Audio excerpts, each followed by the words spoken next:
जय हिंद। आज हम लोग पढ़ेंगे समांतर श्रेणी के बारे में। समांतर श्रेणी जिसे अंग्रेजी में अरिथमेटिक प्रोग्रेशन कहा जाता है और शॉर्टकट में इसे एपी से सूचित किया जाता है। समांतर श्रेणी यानी एपी ऐसा क्रम जिसमें प्रत्येक पद अपने पिछले पद में एक निश्चित संख्या जोड़ने पर प्राप्त होता है, समांतर श्रेणी कहलाता है। कहने का मतलब यहाँ यह हुआ कि जैसे दो में कोई निश्चित संख्या हम जोड़े दो तो हो गया हमें 4, फिर 4 में 2 जोड़ेंगे तो 6, फिर 6 में 2 जोड़ेंगे तो 8, 8 में 2 जोड़ेंगे तो 10, 10 में 2 जोड़ेंगे तो 12, 12 में 2 जोड़ेंगे तो 14।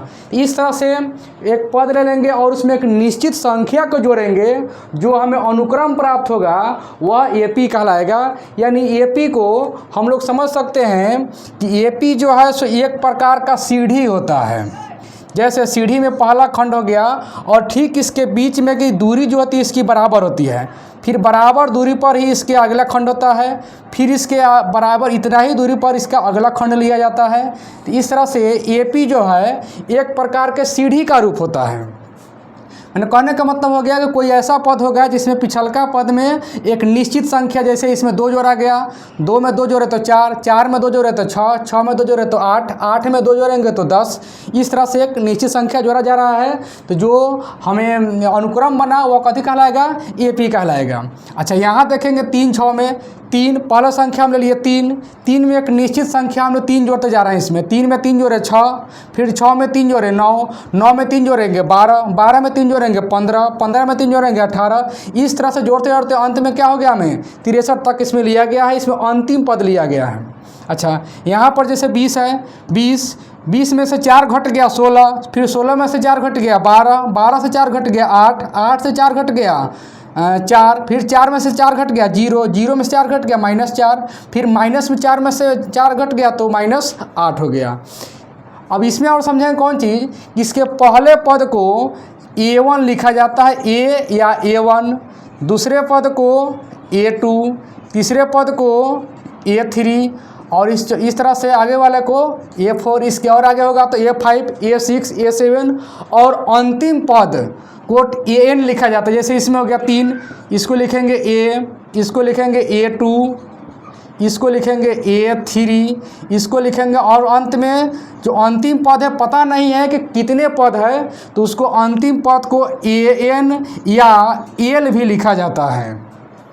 तो ध्यान रखेंगे एपी को ए से सूचित करते हैं, A1, A2, A3, इस तरह से A1, A2, A3, AN या L, या इसको T1 से भी सूचित किया जाता है। पहला इसमें अगर T1 लिखना चाहेंगे तो ये हो जाएगा हमें T1, ये हो जाएगा T2, ये हो जाएगा T3, ये हो जाएगा T4, इस तरह से T5, T6, इस तरह से आगे।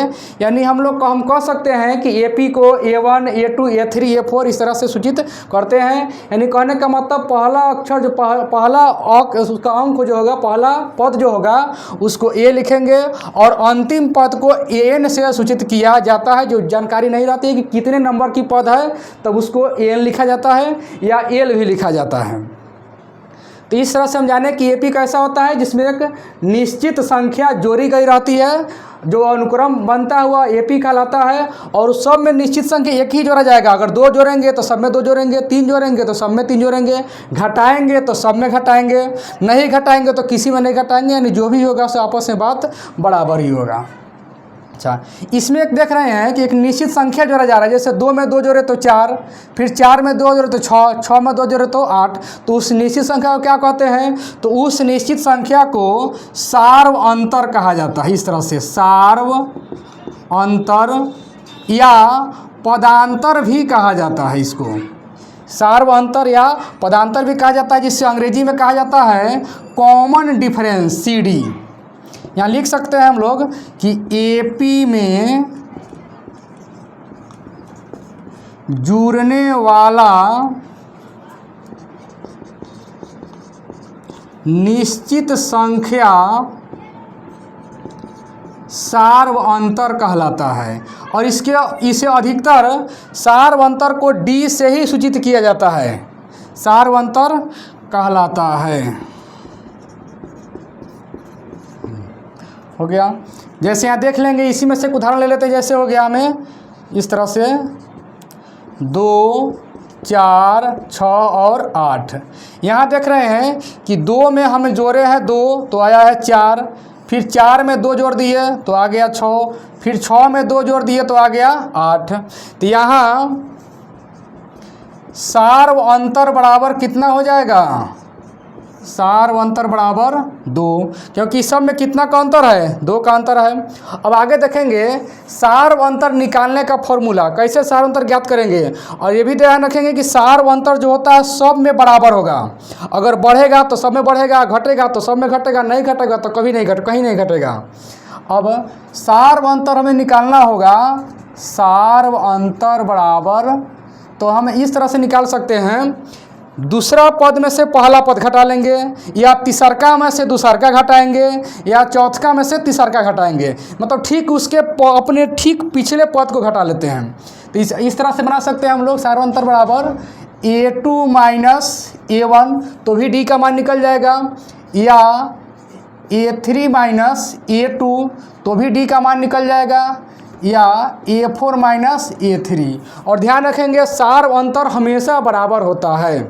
अपने दो के बीच में सार व अंतर का मान हमेशा बराबर होगा। जैसे 4 से 2 घटाएंगे 2, 6 से 4 घटाएंगे तो भी 2, 8 से 6 घटा लेंगे तो भी 2 हो जाएगा।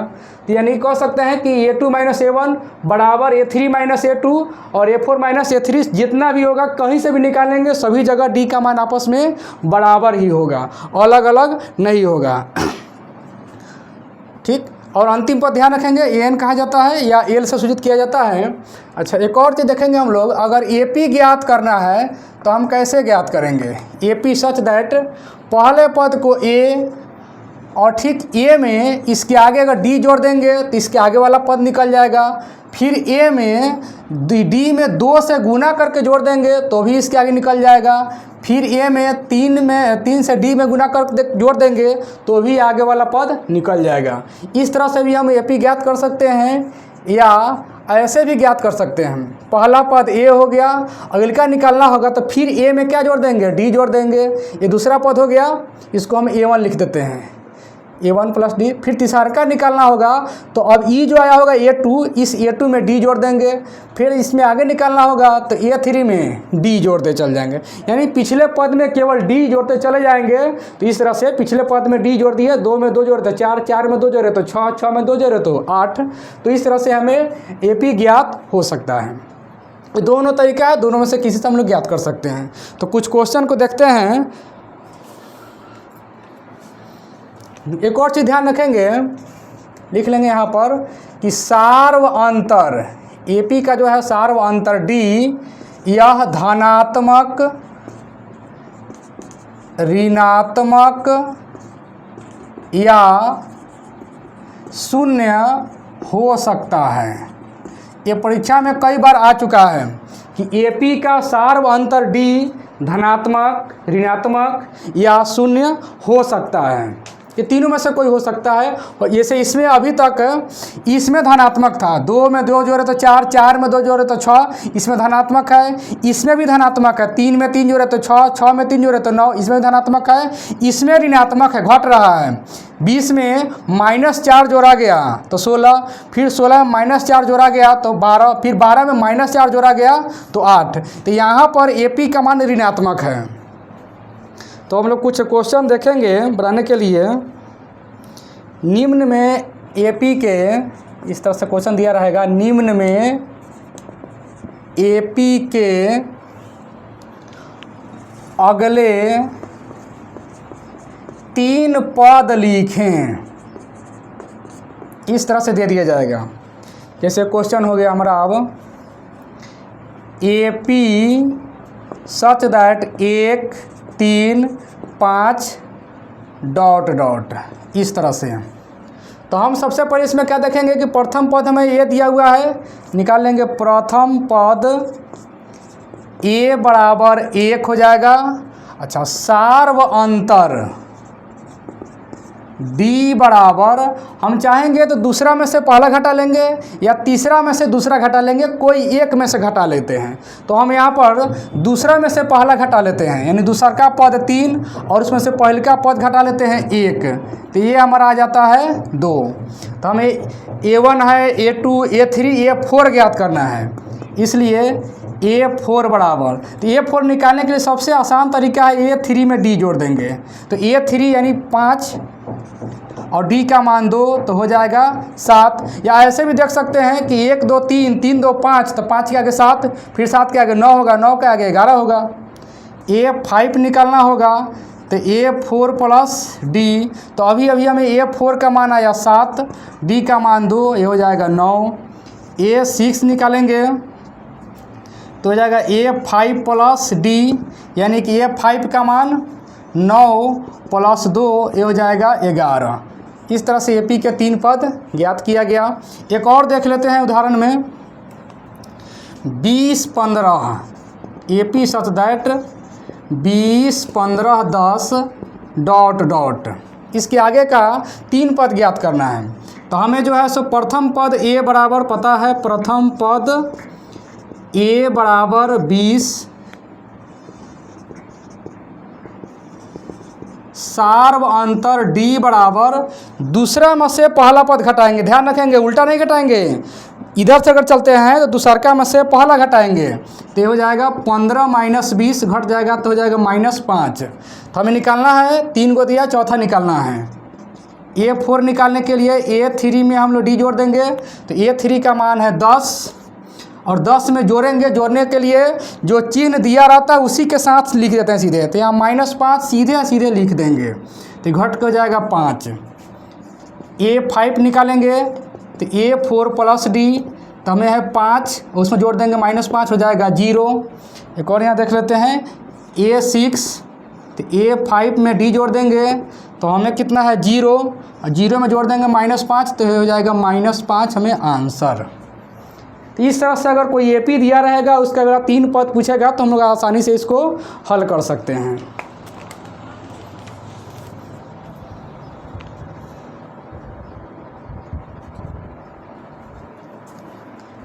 अब हम लोग देखेंगे इसमें कि अगर कोई AP है, AP का प्रथम पद A होगा, सार्व अंतर D होगा, तो nवां पद उसका क्या होगा।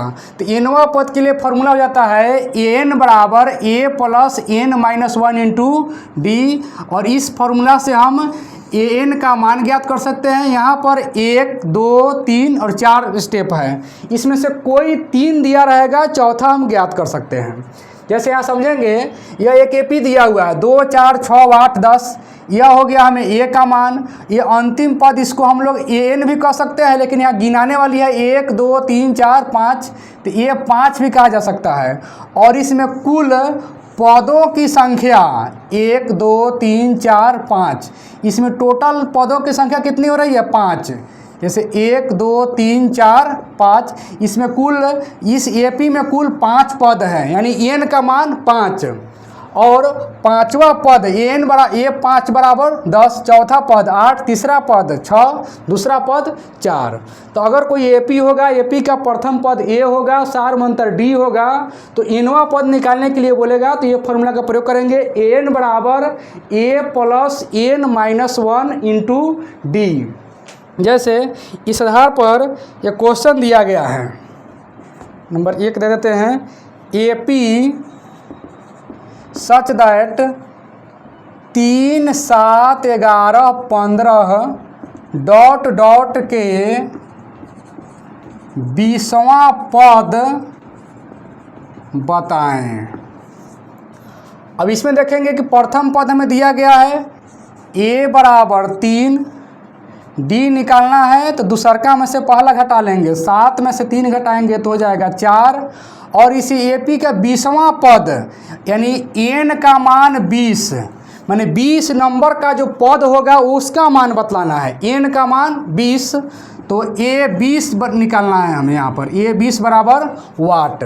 तो हम देखते हैं फॉर्मूला, चूँकि AN बराबर होता है A plus n-1 into D, या चलिए इसलिए कर देंगे यहाँ पर, इसलिए ए एन का मान हमें कितना है 20, ए 20 बराबर हो जाएगा ए का मान 3 प्लस एन का मान 20 में से 1 घटा लेंगे, डी का मान 4। तो यहाँ हो जाएगा 3 प्लस 20 में से 1 घटाएंगे हो जाएगा 19, 20 में से 1 घटाएंगे 19 और ये गुना हो जाएगा 19 चौका 76 और 76 3 हो जाएगा हमें 79 आंसर।